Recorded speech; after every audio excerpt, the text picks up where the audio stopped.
Graphics Rabiul চ্যানেলের পক্ষ থেকে সকলকে স্বাগত জানাচ্ছি। আমি মোহাম্মদ রবিউল ইসলাম, একজন প্রফেশনাল গ্রাফিক্স ডিজাইনার এবং ফ্রিল্যান্সার। আমি সচরাচর গ্রাফিক্স ডিজাইন রিলেটেড এবং কম্পিউটার টিপস অ্যান্ড ট্রিক্স এ ধরনের সকল ভিডিও তৈরি করে থাকি। তার আগে বলে নিচ্ছি, আপনি যদি আমার চ্যানেল নতুন হয়ে থাকেন, চ্যানেলটি সাবস্ক্রাইব করে পাশে থেকে বেল আইকনটি বাজিয়ে রাখুন। আমি আজকে যে বিষয়টি আপনাদের মাঝে উপস্থাপন করব সেটি ফটোশপ নিউ ডকুমেন্ট সেটআপ সম্পর্কে। তো ভিডিওটি না টেনে পুরোপুরি দেখে থাকুন, আশা করি প্রপারলি বিষয়টি বুঝতে পারবেন।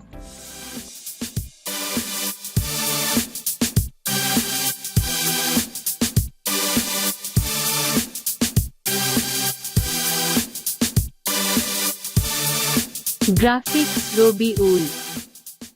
তো চলুন শুরু করা যাক। আমি বরাবরের মতো ফটোশপটি ওপেন করছি বন্ধুরা।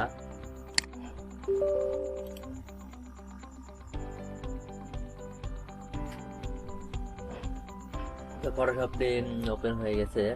তো এখন চলে যাব সরাসরি ফাইল থেকে দেখতে পাচ্ছেন এখানে নিউ লেখা আছে, নিউ ডকুমেন্ট। আপনি আপনার কম্পিউটারের অথবা ল্যাপটপ, ডেস্কটপ যেটা ইউজ করেন, আপনি কিবোর্ড শর্টকাট ইউজ করে Ctrl+N ইউজ করে আপনি এইটি আনতে পারেন। তো আমি ওকে করছি। তো এখানে প্রথমে দেখতে পাচ্ছেন নেম। তো এখানে আপনি আপনার ডকুমেন্টের একটি নেম দিয়ে দিতে পারেন। তো আমি আমার মতো করে একটি নাম দিয়ে দিচ্ছি।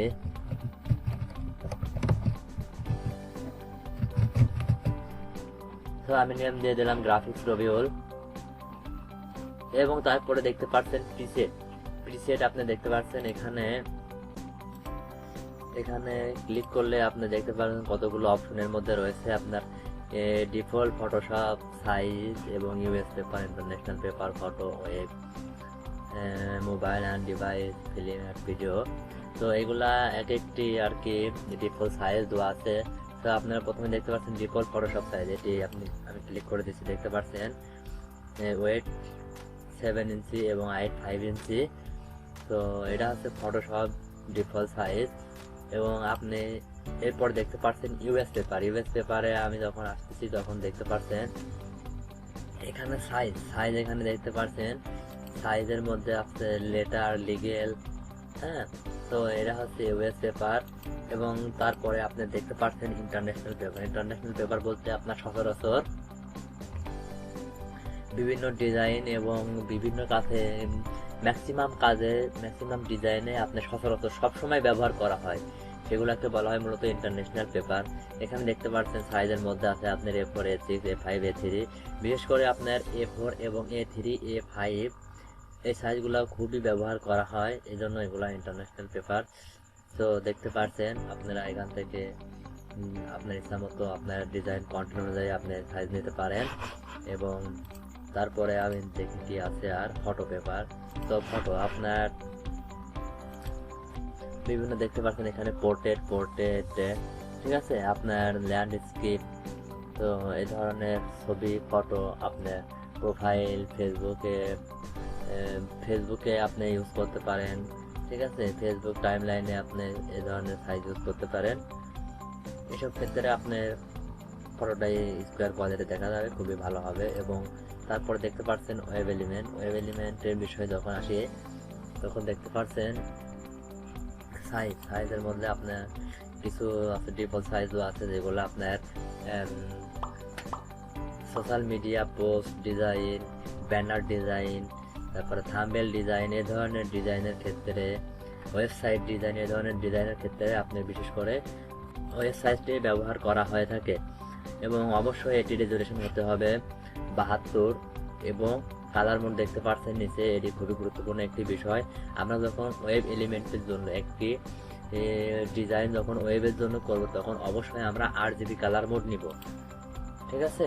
এবং এর মধ্যে দেখতে পাচ্ছেন আপনি bitmap, grayscale, CMYK colour, lab colour, এগুলো বিস্তারিত আপনারা পর্যায়ক্রমে ভিডিও পাবেন। তো শুধু এখন একটা জিনিস মনে রাখেন, CMYK যখন আমরা প্রিন্ট এলিমেন্টের জন্য কোনো ডকুমেন্ট, কোনো একটা ডিজাইন করার পরে যেগুলো আমরা প্রিন্ট দিব, সেক্ষেত্রে আমরা কালার ইউজ করব CMYK কালার। এবং আমরা ওয়েব ডিজাইনে যখন ফেসবুক, সোশ্যাল মিডিয়া এবং অন্যান্য ওয়েবসাইটে যখন একটি ডিজাইন আপলোড দেব, পোস্ট দেব, তখন সেটার জন্য আমরা ইউজ করব RGB কালার, ওকে। এবং এই পাশে সাইডে এবং ওয়েব এলিমেন্টের জন্য যখন কাজ করব তখন অবশ্যই আপনাকে পিক্সেল কাউন্ট করতে হবে, এটি আপনার অবশ্যই মনে রাখতে হবে। শুধুমাত্র ওয়েব এলিমেন্টের জন্য যখন কাজ করব তখন আমরা এখানে পিক্সেল কাউন্ট করব, এবং যখন প্রিন্ট এলিমেন্টের জন্য কাজ করব তখন আপনি পিক্সেল, ইঞ্চি এটা উভয়ে যে কোনো একটা রাখতে পারেন, তবে অবশ্যই ওয়েব এলিমেন্টের জন্য আমরা পিক্সেল কাউন্ট করব। ওকে, এবং এখানে দেখতে পাচ্ছেন সাইজে 8 বিট। 8 বিট এটি মূলত আপনার কালার পিকারের সাথে সম্পৃক্ত। এটি হচ্ছে আপনার কতগুলা কালার ইউজ করতে পারবেন সেগুলা, তবে আপনি 8 বিট ইউজ করলে আপনি অনেক হাজার হাজার কালার ইউজ করতে পারবেন, সমস্যা নেই। আপনার যদি পিসি কনফিগারেশন যদি অনেক হাই হয়ে থাকে তো তাহলে সেক্ষেত্রে আপনি 16 বিট 32 বিট ইউজ করতে পারেন, কোনো ব্যাপার না। এবং তারপরে নিচে দেখতে পাচ্ছেন ব্যাকগ্রাউন্ড কন্টেন্টস, এখানে দেখতে পাচ্ছেন হোয়াইট। আপনি যখন হোয়াইট দিয়ে আপনি ওকে করবেন তখন অবশ্যই এটি একটি হোয়াইট ব্যাকগ্রাউন্ডে ওপেন হবে, দেখতে পাচ্ছেন আমি ওকে করছি, এটি একটি হোয়াইট ব্যাকগ্রাউন্ডে ওপেন হলো। এবং আমি যদি সেম কাজটি যদি এখানে যদি ব্যাকগ্রাউন্ড হোয়াইট কন্টেন্ট যদি এটি ইউজ করে দেখতে পাচ্ছেন ট্রান্সপারেন্ট দিই তাহলে এটি কেমন দেখায়, তখন এটি এরকম দেখাবে। এবং আমি যদি এটি এখান থেকে মনে করি যে কালার চেঞ্জ করে দিব, তো দেখতে পাচ্ছেন এখানে আদার্স থেকে আপনি যে কোনো একটা কালার এখান থেকে চুজ করে দিতে পারেন, এখান থেকে সরাসরি দিতে পারেন। দেখেন আমি এখন করছি, রেড কালার চলে আসছে। এবং আপনি এখানে এই বক্সে ক্লিক করে কালার, এই বক্স দেখতে পাচ্ছেন সাইডে, এখানে ক্লিক করে আপনি কালার চেঞ্জ করতে পারেন আপনার ব্যাকগ্রাউন্ডে, দেখতে পাচ্ছেন। এখন ওকে দিলে পরে ঠিক চলে আসছে। সো আর একটু নিচে দেখতে পাচ্ছেন অ্যাডভান্স লেখা আছে, অ্যাডভান্সের নিচে দেখতে পাচ্ছেন কালার প্রোফাইল। আপনি এখানে দেখতে পাচ্ছেন sRGB, মূলত এটা সচরাচর সবাই ব্যবহার করে থাকে। sRGB বলতে সুপার RGB কালার বোঝায়, এবং এটি অনেকে অ্যাডোবি RGB এটাও ইউজ করে থাকে। তো সচরাচর ম্যাক্সিমাম লোকে সুপার RGB sRGB এটা ইউজ করে থাকে, তো আপনিও আপনার জায়গা থেকে এটি ইউজ করতে পারেন। sRGB সরি এখানে চেঞ্জ হয়ে গেছে, sRGB এটা ইউজ করতে পারেন। এবং নিচে দেখতে পাচ্ছেন পিক্সেল এক্সপেক্ট রেশিও। তো এটির কাজ কি? এটির কাজ মূলত আপনার এটি সবসময় ডিফল্ট হচ্ছে স্কোয়ার পিক্সেলস থাকে, আপনি যদি এটি না থাকে তাহলে অবশ্যই আপনি এটি করে দিবেন। এটির কাজ আমি এখন আপনাদের একটি ডকুমেন্টের উপর ছবি প্লেস করছি, প্লেস করে দেখাচ্ছি। দেখেন আমি এখানে যখন একটি ছবি প্লেস করছি, সাপোজ এই ছবিটি আমি যদি এখন এইভাবে টান দিই তাহলে কিন্তু এটা এলোমেলো ভাবে ডিজাইনটা নষ্ট হয়ে যাচ্ছে। হ্যাঁ, তো আমি যখন শিফট প্লাস অল্টার কিবোর্ডে শিফট প্লাস অল্টার ধরে যখন এটি ড্র্যাগ এন্ড ড্রপ করব, দেখতে পাচ্ছেন ছোট বড় করছি, তখন এটি চারদিক থেকে সমানভাবে এটি জুম ইন এবং জুম আউট হচ্ছে। এটি মূলত অ্যাসপেক্ট রেশিওর কাজ।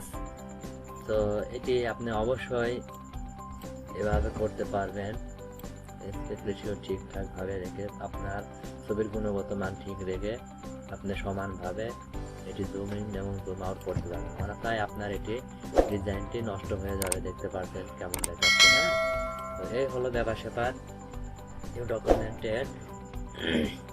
আশা করি আপনারা অনেক ইনফরমেশন জানতে পেরেছেন। অবশ্যই ভিডিওটি ভালো লাগলে অবশ্যই একটি লাইক এবং সুন্দর কমেন্টের মাধ্যমে আপনার মতামতটি জানিয়ে দেবেন, এবং আমার চ্যানেলের অন্যান্য ভিডিও দেখার আমন্ত্রণ জানিয়ে আজকের মতো ভিডিওটি শেষ করছি। সকলকে ধন্যবাদ।